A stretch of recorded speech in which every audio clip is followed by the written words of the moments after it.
At its State of Unreal event at GDC, Epic announced a lot of different things. There were animation tools for virtual humans. Keep this in mind because we're going to touch about it after the video or closer to when the video is finished. A sprawling digital asset marketplace, a new Fortnite creator economy, an Unreal Engine powered creation tool for Fortnite. Now this is big. This is absolutely big, and this is exactly what they're doing, building on top of the platform. But to wrap up the keynote, Epic's outspoken CEO Tim Sweeney took some time to talk about one of his favorite topics, the metaverse, which is something the company is putting a lot of money into. Right after the event, I had the chance to sit down with Sweeney, and therefore. So keep this in mind. Animation tools for virtual humans. We're going to touch on that a little later. But for now, we're going to look at this. How many companies actually use Unreal Engine, right? So they have 6,000 customers with the market share of 13.55%. It's crazy. You have amount of people that use Unreal Engine. It's ridiculous. And what exactly are they building on top of it? Let's see here. The three top industries that use Unreal Engine for game development are virtual reality, augmented reality. Those are the two 463 customers are building for virtual reality. So we could see the trend here. Video games is at the absolute bottom, right? You got design, game development, animation, but virtual reality is at the absolute top. The majority of Unreal Engine customers for the game development category fall in the company size of 20 to 49 employees, so 1,400 companies. And majority of these customers, the geographics are all in the United States.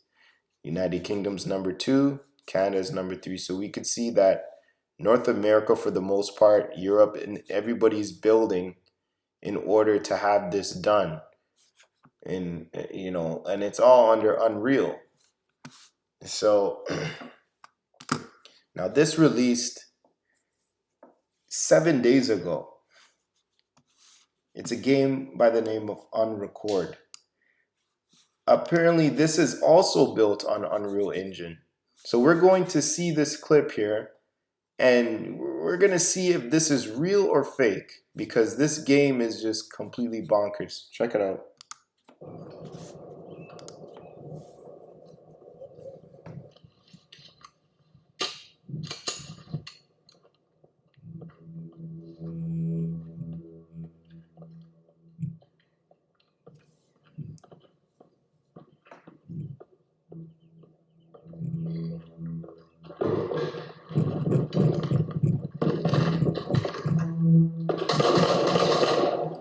Shots fired! Shots fired!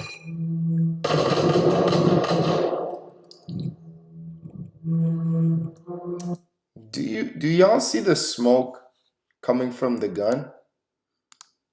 Do y'all see the smoke? I gotta play this back.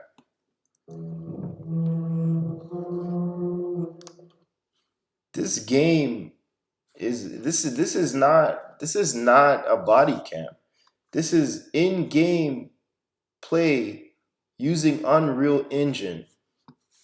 And I believe this game has been in the works for a couple years now, but they just officially released a early gameplay trailer on how the game will actually look. And I must say, man, this is crazy stuff.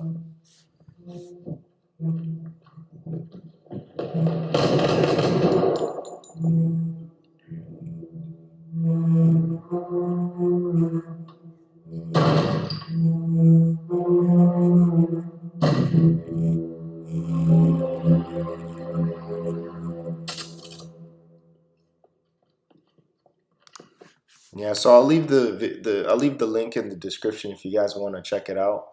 But it's crazy, man, what these guys are developing. And with the metaverse in mind, you got to keep in mind this is VR. So if we're talking the metaverse, how it's going to look in a couple years, you got to really watch exactly what Tim is doing behind the scenes, because this is insane. And when they say fully immersive, this is what it is: fully immersed gaming. Now we're gonna move on to the final topic of this video, and that's metahuman. Let me drink some water.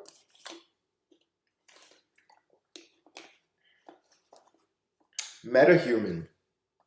High fidelity digital humans made easy.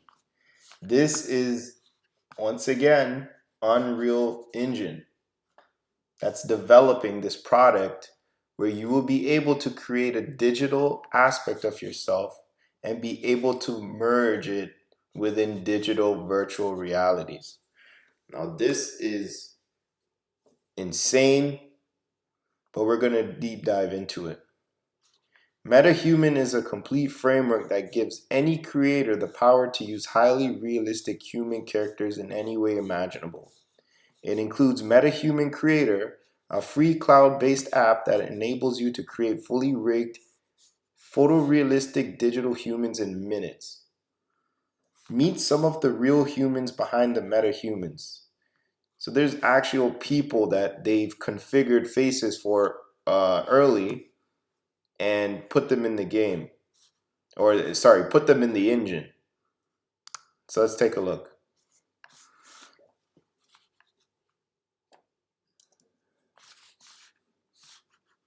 A metahuman.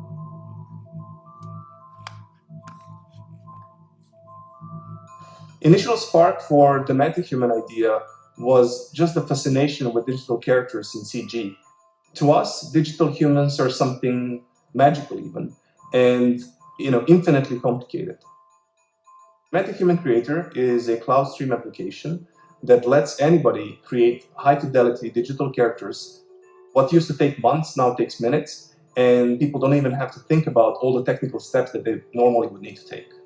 We're going after three really hard problems, and we're not compromising on any of those. Outright quality that you'd expect in a AAA game for a digital human, making sure that anyone can use this tool, that anyone can create a character in minutes or hours that used to take weeks and months. And all of that has to work at that fidelity with rigged and ready to animate in-engine in real time. This topic, previously reserved only for teams with large budgets and a large amount of time, now is accessible to everybody, and even to people outside of the industry. It's like really a very robust but very simple to use system, and it's really a joy when you just sit there in front of the tool and you can just like focus yourself on the sheer creativity and get excited about. It's even allowing you to custom make your, let's go back here. It's even allowing you to custom make the size of your face, the blemishes, the edges, everything.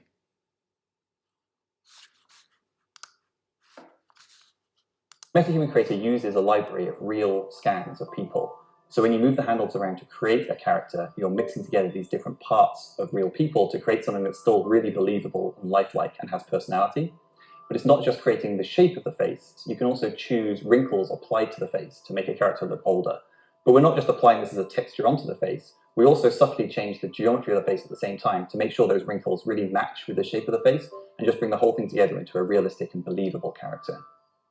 One of the really cool features that you get out of the box with the MetaHuman Creator is that you're essentially focused on creating a high-quality character, but at the same time you get multiple levels of details. We take the hugely detailed strand-based hair and turn that into card-based groom and then into a simple helmet. We take the geometry of the face and make simplified versions of that. We also simplify the materials so that you can use these characters in a crowd or on a range of different devices. It's also creating a new rig for the character, which controls how they move, how they emote, and that really brings life to the character. And then there's this other moment when you hit play and it comes to life. And that's really the benefit of being real time and always generating this fully rigged version of the face. Is you hit play and it moves, it's alive. And this. So y'all keep thinking that the metaverse is a joke. Y'all keep thinking the metaverse is a joke. Now let's go over here where the Unreal Engine team is showing you how these metahumans that you create, that you're able to create, I'm assuming by facial recognition, where you could put your face in there and adjust it and have your own digital being through the metaverse. But these are the steps that they're taking in order to move to the future. And like I said, digital assets is going to be associated with a lot of these with your digital metahuman, because everything is going to be moving on to the blockchain. But anywho, this is the metahuman, exactly how the movement is done with the bodies and whatnot. Let's take a look. So wouldn't it be great if we could have this level of deformation complexity but able to evaluate in real time? Well, what we are now able to do is to use machine learning to compress that simulation data into a format that can be evaluated at runtime. So you are looking at our ML character with deformations driven by full muscle, flesh, and cross simulation from Houdini. It's running in real time and on PS5. It's taking around 1/10 of a millisecond on CPU for network inference, and as you see it here, around 1 millisecond on GPU for more targeted evaluation. So this is a fully generalized model. We have not just trained it on the cinematic animation that we can see here. So on the left is the nearest neighbor model with just the PCA layer active, and on the right, you can see how this is movement with muscle happening in the clothing. In the clothing. Additional nearest neighbor set improves the fold reconstruction. So to help generate the optimal set of nearest neighbor poses, we've implemented a k-means pose generator. So given a set of target animations, so typically these would be your game or cinematic animations, and a max pose value, it will generate a set of poses that most efficiently cover that animation space. We simulated our clothing for these additional poses in Houdini, and then we trained our additional nearest neighbor set using this data. So this is where we are, man. Technology-wise, this is nothing to be played with. This is definitely the future. The realism with these models, these digital models, is just insane. And yeah, that leads me to wrap up this video. Thank you for tuning in. Leave a like, leave a comment. Let me know your thoughts on this metahuman. Let me know your thoughts on Unreal Engine, what you liked about this video down at the bottom.